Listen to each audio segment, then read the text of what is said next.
اهلا فيك يا احباب مركز تدريب فيديو joogtaan kusoo dhawaada kanaalkeena MMP احبابي waxaan idinka mahadcelinayaa sida aydan like-ta u kala baxayn channelka iyo subscribe-taba dabcan qof kasto videoga eega ma like gareeyo laakiin intina badan waa like gareysana inta kale waxaan leeyahay walaalday xukuma yeelisay like teerska ka jacsi aadna wada mahadsantahay waxaan ka hadli doonaa waa Shreya Ghoshal one of the best playback singers in India iyo sidoo kale barnaamijkeena baartuga waxaan ku soo qaadan doonaa waa Aman Devgan iyo Rasha Tandani Aman Devgan Ajay Devgan baad rumo waa Raveena Tandana inanta yarada dhashay Rasha Tandani la yiraahdo iyo filimkoodii Azad ee carab ku dhufan doonaa laakiin wax cajiib waqtiga soo carayo shalay ban daawanayay Ajay Devgan iyo Raveena Tandon oo yar oo leh bada mujiko sanam mere iyo sato janam mein tere mein saath rahunga ya shalay miyaan hayn saanaga horta aan cilad waan garanayaa wixii baa shalay ila muuqday waa 1900 kala yaacay ajilada wala waxaad noo soo dhiibi jirtay reer xamar oo inoo qiyaama wali bile reer xamar oo inoo qiyaama ajilada waxaad noo soo dhiibi jirteen dhowr sano malaa 10 sano kadib mar filimka 10 sano waayo waxaan garanayaa ya walaal makaale ma gawaari midha uma kala socon jirin waxaan ka hadlayaa reer Somaliland iyo reer Puntland of course reer Puntland dibkaas oo in la qabaan in ama xagga iyo sanaagba in ajiladu mar dambe dadka soo gaari jireen baan u malaynayaa waayo shalay bay ahayd marka dadawani shalayda aan daawanayna ogow taariikh waxaan soo curcuriyay waa la soo waaweynaanay waqtigaas aniguna waxaan badaawanayay koyla iyo ayaa filmadaas iyo baadaliyaan moodiyay maalinta in la metelay dad badan bay ramuniyada weyn bay indiga barat maxaan u weynaana anigu mana yarayn markaan baranay waa rune laakiin problem waxa ka dhacay ajiladii oo soo qabay soo dhiibi jirteen ajiladii oo soo qabay si alwaan baabeedin daantay si alwaan baa filimka hadda filimka Taranam oo kale si alwaan maaha xaga ku daawad talo diish ban ka daawaday Taranam filimkaas oo kale waqtigiisaan daawaday laakiin filimada kale oo dhan way soo habsaami jireen muuji miyadan muuska noo soo raacsin jireen horta la muuska maalin walba noo iman jiray ma garanayo ajilada soo qabood noo keenay jirteen taasa kaliifaysa inaan idhaahdo shalay baan daawanayay Raveena iyo Ajay oo yar ma yar marka oo reer odayaal bay ahaayeen aan ajiladu soo gaareen yani xilli dambe ha saas weeyday samaha ha okay aan ku horeyno Shreya Ghoshal ilayn oodo dabcaysa u kala sareeyaan baa loo kala guraayay lajimada ayaan ku horeyn doonaa carraana waan dambaysiin doonaa Shreya Ghoshal waxay dhalatay 12 March 1984kii inantana waxay ka soo jeedaa waqooyiga Bengal codkeeda tolmoon markii laga yaabay guuxay gariirkiisa ayaa inantan waxaa lagu qeexay in la yiraahdo Queen of Dynamics inantan waxay noqotay abid dalka Hindiya fanaaniinta soo maray kuwoodii ugu khatarsanaa ugu caansanaa baad dahabana dalka isaga ka galay fanaanadan aan la oranayn karin yani fanaanad weyn oo fanaanad yar ah ilaa iminka ayaa waxay sameysay taariikhyo aan hore uga dhicin yani fanka Hindiya sida waxa lagu leeyahay waxay noqotay fanaanadii ugu horeysay ee vocals yani fikirkeeda lagu display gareeyay madhabka caanka ah ee Madame Tussauds la yiraahdo dalkaas United Kingdom especially magaalada London ku yaala waxay leedahay maalin khaas oo 26 June 2010 lagu honor gareeyay iyada oo dalka Mareykanka especially state of Ohio waxa lagu leeyahay maalinba inta iyada saas lagu casumay ama lagu sharfay la yiraahdaa Shreya Ghoshal Day maalintii Shreya Delhi sidoo kale maalin bay ku leedahay yani waa qof maalmo khaas ah la xusay ama xusanba sidoo kale waxa xusid mudan majalada caanka ee khatarta ah ee sidoo qof u soo galo ama halkaas uga soo muuqdo ay adag tahay especially the fanaaniinta Hindiya ay shan jeer hadda waa 5 times ay kaga soo muuqatay halkaas majaladaas dadka boqolka qof ee ugu caansan dalka Hindiya waxa xusid mudan in heesaheeda iyo albanadeedu ay yacni malaayiin ay dhaafeen macnaha kumanaan ay dhaafeen sida 3,000 oo heesood iyo wax ka badan abaalmarinadeedana 283 ay kor u dhaafeen inta ay u tartantayna 726 ay kor u dhaafeen abaalmarinada kuwooda ugu awooda badan ugu xooga badan ugu saameynta badan ugu qiimaha badan na ay gacanta ku dhigtay abaalmarinadaas waxaa kamid ah 6 Filmfare Awards haddaan Bollywoodka ku horeyno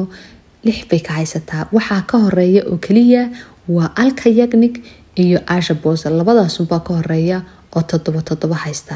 iyada ayaa birta ugu qaraacaysa iyagana dib waa kala chiil weyn ognahay farq weyn baa u dhaxeeya yani inay xitaa u soo dhawaato ma ahayn laakiin waxa laga yaabaa inay imika dhaafto way iyadu wali chance fiican bay wali haysataa sidoo kale 10 Filmfare Award ay waxay ka haystaa xagga sawdka iyo koonfurta sidoo kale Maharashtra State Award ay haysataa 5 luqadood ee kala duwan ee abaalmarinada ku heshay waxaa kamid ah Tamilka oo 2 ka haysato Teluguga oo 2 ka haysato Malayalamka oo 4 ka haysato Canadianka oo 2 iyadana ka haysato يعني waxaas luqadood bay ku haystay waxa lagu leeyahay 20 luqadood in ka badan ay ku haystay waa qof cajiib oo run ahaantii la holin kari la ay taariikhyada ay sameysay fanaanadan fan kaliya kuma istaagin يعني xitaa waxbay baratay lagu leeyahay oo sayniska iyo komershiga oo College of Arts ay ka soo dhigatay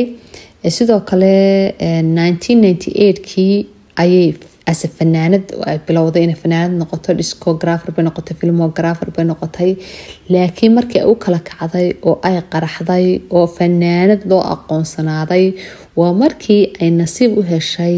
in ay hees ku yeelato filimkii weynaa ee khatartaha 2002 soo baxay Devdas heesta tirahdaa Beri Bia Ish heesta Ashwari Rai jilayso marka Shahrukh isla fadhiyan ay jiljilayso heesta iyada iskale maalinta wixii ka dambeeyay waxay noqotay fanaanad khatara oo mustaqbal wanaagsan leh halkaas ayay ka sii anbaqaaday waxa soo heesood ayay markaas sameysay waxa soo albun caalamka meel aanay ka digin oo lagu casumin oo lagu sharfin oo lagu karaamayna ma jirto gabadhan heesaheeda aad adigagaas xasuusanaysid oo qaarkiina sooranaysa alla ma iyada lahayd waxaa kamid ah heesta caanka ee agar tum mil jao samana chorenge ham heestan iyada gabadhan iskale sidoo kale waxay leedahay heesan aad u jecel oo tiraahda ha hasi ban gaye ha nami ban gaye tum mere आसमां मेरी समी बन गया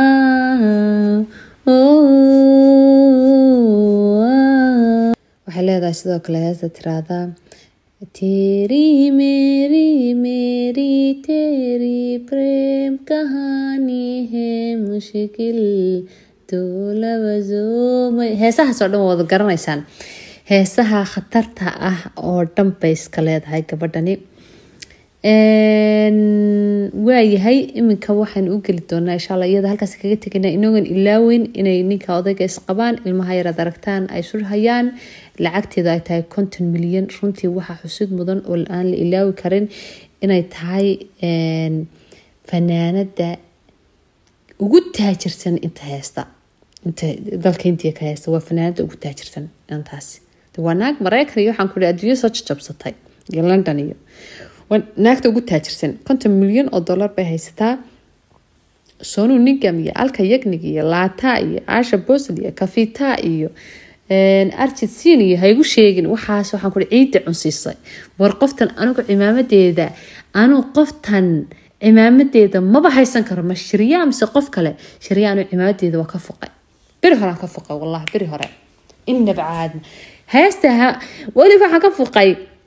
hamaari aduri kahani heesta markay u soo saartay hasi bangay maalintaasaan horta cimaamadeeda si fiican aan uga wada fuqay iyadoo aan ogaaba markii hore bada heesa macaan lahayd xitaa heestan khatarta ee inkasta heestaas dambi tahay iyadaa le tuj me rab tikta heesta xitaa iyadaa iskale marka qoftan waa xaalad kale runtii caadiyan marka wax la qiimeynayo horta eeg maartay yani caanimada hadii ilaahay dekada lacagta dhaqdhaqaaqa firfircoonida wallahi aad bay tab ugu tahay abaalmarinada xataa mararka qaar ma aaminaysaa adigu ma aamini kartaa iyada iyo halka yagnik aynu garanayno levelkay taagantaha mararka qaar lasbarbar dhiga ma aaminaysaa oo la yiraahdaa wallahi mararka qaar ba dadku yiraahdaan iyadaa cod macaan bay dadku yiraahdaan ma garatay adiga maxay kula tahay labada fanaan waad dhageysatay allah alkana laguma jisaari karee laakiin bal labada fanaan waad dhageysatay keebaa kula cod macaan adiga ya wallahi bilaa horta labaduba waa top adigu laakiin teebaa dooran lahayd waayahay shirya gooshaan halkaasan kaga imanaynaa aan u galan bal labadaa yaryar iyo waxay ka kala yiraahdeen interviewiyadii iyo haddii filimkoodii horta filimkoodii wuu iska burburay masaakiinta si xun buu filimkaas u burburay waayo sheekada daciif ahayd filimka aan laftiga filimka waa daawaday horta filimka wuxuu dhaamaa filmo badan buu dhaamaa oo agtaradan dambe lagu soo saarayo runtii buu dhaamaa anu in yar xoogaa waa ka yar helay sababtaan uga helay waxa weeye kayar baa soo jiidasho yar igu sameeyey kayar baa isla markii hore madax markii aan meelaha ka ararkay filimka la xayeysiinayay waxaan isla kan yar neef weeyaba baan isla laakiin wallahi filimka markaan gudihiisa ku daawaday waa nin rageed khatar cadin weeye mustaqbal buu leeyahay aniga kale xaggayga tigtaan u saaray filim inuu burburo dib ma laha laakiin muhiimadu waxa weeye waxa ma garas inay kugu jiraan marka ka yar fanku ku jira la adeerkii baa ajay dafgaane iyo adeeradii iyo aabihii awowgii baa farun dafgaane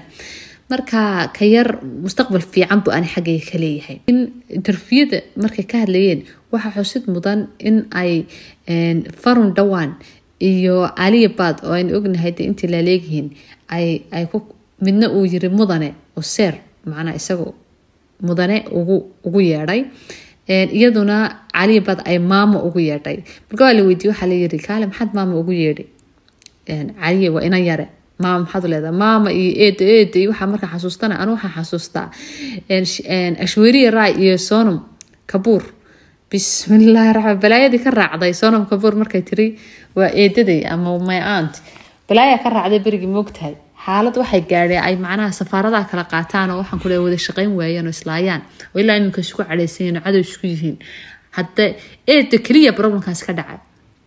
marka gabadhii wareysanaysa tiri oo maxaad u leedahay waa inan yar macnaha maamay waxa maxaad u leedahay caaliya tiri oo maamo saani waxayn anigu waxay tiri markii caaliya baad ay soo baxaysay deanu 7 jir baan ahaa ya 7 jir baan ahaa 2012 hayay sidoo kale isagana wuxuu yiri waxaan ahaa isna wuxuu yiri 12 jir mu yiri markii farun dhawaan marka waa inaan mudana idhaahdo alla tayar horta maasha Allah waa qurux badan tahay weyn firfircoon tahay hooyadeed iyo hawreed dadkaas oo dhan macnahaas waxa lagu leeyahay waxay xayeysiinayeen ilaa iyo big boss kay la aadeen sa uu yarta u xayeysiinayaan intaan filimkeeda soo bixin filimkeeda saas bay ugu rajo weynaadeen laakiin asabtaro ka guul daraystay laakiin iyada lagu amaanay yani filmada qaar waxa jira intay guul daraystaan laakiin laga helo dadka jiliinkooda laga helo markayada jiliinkeeda aad baa looga helay waxaana loo garowsaday inay mustaqbal leedahay adirshada yari xayeysiisiga fara badan baa loo sameeyay durtaba caan bay noqotay khatar cadiim cirkaas maraysaa tayari marka qof ay soo weydiinayo ogolaha ka soo yar hadal intaasaan isagana kaga imanaya insha Allah taala waxaan leeyahay labada yaryarna ama defgan iyo hadii la haydankeeda leeyahay Rashad Tandani guuleystan leenahay habar yaryeed wax kala garanayno aad baad ma haysantiin asxaabteeda qiimo badneed oo ila socda kaliya lab thank you